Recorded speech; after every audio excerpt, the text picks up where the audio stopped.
ही निवडणूक म्हणजे सर्वसामान्य जनतेने हातामध्ये घेतली होती. ही निवडणूक नसून ही प्रत्येकाची भावना कर्डिले साहेबांच्या प्रती होती आणि ही भावना प्रत्येकाने आपापल्या मतातून व्यक्त केलेली आहे. गेल्या 30 वर्षापासून साहेब प्रत्येकाच्या सुखात-दुःखात एक कुटुंबातल्या सदस्यासारखे प्रत्येकाच्या कुटुंबामध्ये, प्रत्येकाच्या हृदयामध्ये साहेबांनी घर तयार केलंय. आणि आज आपल्यामध्ये 6 महिने झाले साहेब नाहीत. पण तेवढंच प्रेम आणि तेवढाच विश्वास जनतेने माझ्यावर देखील दाखवलाय, की येणाऱ्या काळामध्ये कर्डिले साहेब त्या पद्धतीने प्रत्येकाशी जोडल्या गेलेली होती.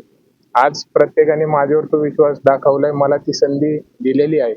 नक्कीच येणाऱ्या काळामध्ये कर्डिले साहेब ज्या पद्धतीने सर्वांसोबत होते, त्याच पद्धतीने उलट माझा प्रयत्न राहील, की साहेब जसं प्रत्येकाच्या हृदयामध्ये घर तयार केलंय, ते घर कधी मी मिटून देणार नाही. उलट ते घर अजून कसं मोठं करता येईल यासाठी मी रात्रंदिवस कष्ट करीत प्रयत्न करणार आहे.